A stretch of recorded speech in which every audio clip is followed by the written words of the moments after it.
क्या आप अपने आयोजनों को एक नए रंग में रंगने के लिए तैयार हैं? क्योंकि आरके केटरिंग लेकर आया है ऐसा ऑफर जिसमें होगी आपकी बचत ही बचत। आरके केटरिंग खंडवा शहर वासियों के लिए birthday, kitty party, meetings, anniversary, engagement, baby shower और अन्य आयोजनों के लिए बैंक्वेट हॉल की व्यवस्था करता है, वो भी बिल्कुल मुफ्त। और यह तो बस शुरुआत है, क्योंकि हमने सोचा है आपके लिए कुछ और भी खास। तो क्यों ना आज ही हमसे संपर्क करें और जाने अपने ऑफर का सस्पेंस जो है सिर्फ आपके लिए। आरके केटरिंग एंड इवेंट्स, आपके हर आयोजन को यादगार बनाने के लिए आपका इवेंट साथी।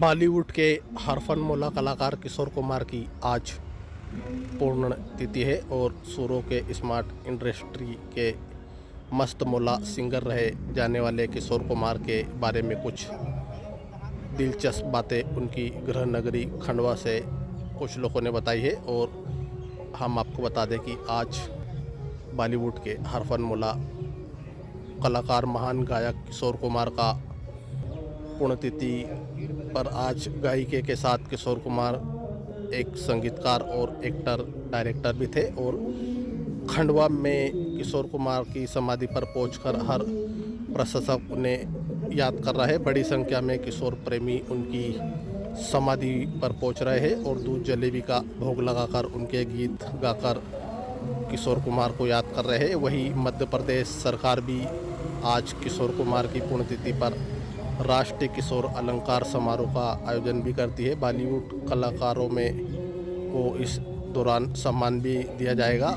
और आपको बता दें कि 2023 का किशोर सम्मान पटकथा निर्माता और निर्देशक राजकुमार हिरानी को सम्मान से नवाजा जाएगा। और आपको बता दें कि किशोर समाधि का ये नज़ारा है जहां बड़ी संख्या में किशोर प्रेमी किशोर कुमार की समाधि पर पहुंच रहे हैं और गीत गाकर किशोर कुमार को लोग याद कर रहे हैं। दूर दूर से किशोर प्रेमी यहां पर पहुंचते हैं और किशोर कुमार को दूध जलेबी का भोग लगाकर किशोर कुमार के गाने गुनगुनाकर किशोर कुमार को याद करते हैं। इसी को लेकर खंडवा के जो किशोर प्रेमी हैं उन्होंने भी क्या कुछ कहा ये भी हम आपको सुनवाते हैं। और किशोर प्रेरणा मंच के जो सदस्य सुनील जैन उन्होंने भी क्या कुछ कहा ये भी हम आपको सुनवाते हैं। यहाँ पर 4 अगस्त और 13 अक्टूबर को पूरे देश भर के कलाकार आते हैं। इससे बड़ी बात क्या होगी, जो दिल्ली से, गुजरात से, मद्रास से उस किशोरदा को चाहने वाले आते हैं, वो ये कहते हैं कि भाई साहब मैं दे देता हूं 5-10 लाख रुपए अपनी तरफ से। हम सब कलाकार मिलकर करोड़ों रुपए जो इस मकान को जो जिसके भी हिस्से में हो वो अगर वो चाहता है तो हम पैसे देते हैं। लेकिन किशोरदा को अगर सरकार नहीं कर सकती तो हम दे देते हैं पैसे। लेकिन वो जो धरोहर है जहाँ पे किशोर कुमार पैदा हुए, जिस पलंग पर वो बैठते थे, जहाँ वो खाना खाते थे, जहाँ से वो अपने दोस्तों के साथ खेलने जाते थे, तो वो जगह जो है आज भी वो किशोरदा की याद दिलाती है और वो खंडर सी बन गई है। थोड़े समय में वो गिर जाएगा और उसको लेकर जो उनके जो पारिवारिक विवाद हैं उसे उन लोगों को हल करना चाहिए और कुल मिलाकर उसे एक संपदा जो है एक धरोहर के रूप में जो है घोषित करना चाहिए। इसमें पूरे देश के कलाकार जो हैं वो तैयार हैं। खंडवा बड़ा प्रसिद्ध शहर है और बड़े प्रभावशाली व्यक्तित्व यहाँ पर हुए हैं, लेकिन किशोर कुमार एक ऐसा व्यक्तित्व है जिसने देश के साथ ही पूरी दुनिया में खंडवा को प्रसिद्धि दिलवाई। वो किसी भी मंच पर जाते थे तो ये कहते थे कि किशोर कुमार खंडवा वाला गाने को तैयार है। ये खंडवा पूरे वर्ल्ड में यदि फेमस हुआ है तो किशोर कुमार के कारण फेमस हुआ है और कुमार का इतना लगाव था खंडवा से और खंडवा भी किशोर कुमार से बहुत प्रेम करता है। 4 अगस्त उनके जन्मदिन और 13 अक्टूबर उनकी पुण्यतिथि पर पूरे शहर में मेला लगा होता है। जगह जगह पर लोग स्टॉल लगाकर, स्पीकर लगाकर गाने गा रहे होते हैं, किशोर कुमार के गाने बज रहे होते हैं और बड़े बड़े प्रोग्राम यहाँ पर हो रहे होते हैं।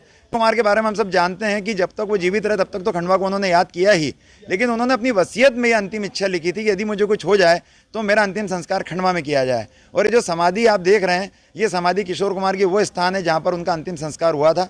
और उस वक्त खंडवा शहर की पॉपुलेशन 1.25 लाख 1.5 लाख थी और इससे 2 गुने लगभग 2.5 लाख लोग उस अंतिम यात्रा में थे। यहाँ लाकर उनका अंतिम संस्कार किया।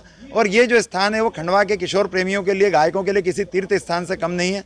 बड़े दूर दूर से देश के गायक, विदेश के गायक यहाँ आते हैं, किशोरदा को श्रद्धांजलि देते हैं और भावुक होकर रोने लगते हैं। तो ये जो प्रेम है, ये जो समर्पण है, ये आप और कहीं नहीं पाएंगे। बड़े बड़े गायक हुए हैं लेकिन उनके जन्म स्थान पर कभी भी इस तरह का आयोजन नहीं होता जो खंडवा में होता है। किशोर प्रेमी नहीं, पूरे देश भर के किशोर प्रेमी उनके जन्म दिवस 4 अगस्त हो या उनकी पुण्यतिथि 13 अक्टूबर हो, पूरे उत्साह के साथ एक त्यौहार के रूप में इन त्योहारों को मनाते हैं। और खंडवा में आकर पूरे देश भर के दीवाने, किशोर के दीवाने आकर दूध जलेबी का भोग लगाकर किशोरदा को गानों के माध्यम से श्रद्धांजलि देते हैं। उसी के अनुरूप मध्य प्रदेश सरकार द्वारा विगत कई वर्षों से एक किशोर सम्मान अलंकरण पुरस्कार भी दिया जा रहा है, जिसमें 5 लाख रुपए की राशि होती है और देश के महान पटकथाकार, लेखक, गीतकार ऐसे व्यक्ति का चयन होता है और एक प्रक्रिया के तहत उन्हें यहाँ सम्मान के लिए बुलाया जाता है। और चयन हुआ 2023 का। उसमें देश के महान जो निर्माता हैं, पटकथाकार, लेखक राजकुमार हिरानी जो काफ़ी मशहूर हैं, मुन्ना भाई MBBS के साथ ही इडियट और कई फिल्मों का उन्होंने निर्माण किया है। इसमें हमारे प्रदेश के मुख्यमंत्री मोहन यादव जी, संस्कृति मंत्री लोधी जी के साथ ही हमारे सांसद, विधायकगण, महापौर मिलकर उन्हें 5 लाख की राशि प्रदान करते हुए उनको पुरस्कृत करेगी, उनको सम्मानित करेगी। उसी के श्रृंखला में उस कार्यक्रम के अंतर्गत ही देश के महान गायक, पार्श्व गायक, कलाकार नीरज श्रीधर है, जो अपने आप में एक मशहूर गायक कलाकार हैं, वो भी अपने गीतों के माध्यम से दादा को श्रद्धांजलि देंगे। गीतों भरी 13 अक्टूबर 1987 का वह दुर्भाग्यपूर्ण दिन, जिस दिन किशोर कुमार का देहांत हुआ, और वह पल जो है हम कभी नहीं भूल पाएंगे। क्यों के लोग उस दिन यहाँ पर जब उनकी शव यात्रा निकली तो पूरा शहर का कोना कोना लोगों से भरा हुआ, लोगों की आंखों में आंसू, और जब शहर के बीच से निकल रहे थे, शहर में पाँव रखने की जगह नहीं थी। चार किशोरदा अमर रह के नारों से खंडवा गूंज रहा था, और आज भी वही पल हमारे सामने आते हैं, क्योंकि किशोर कुमार को लोग भूल नहीं पाते हैं। किशोर कुमार ने खंडवा को सब कुछ दिया। अब खंडवा वालों की बारी है, खंडवा वाले भी हर पल हर समय किशोरदा को याद करते हैं और 13 अक्टूबर और 4 अगस्त को ऐसे मनाते हैं जैसे कि कोई खंडवा शहर में बड़ा उत्सव हो, बड़ा त्यौहार हो।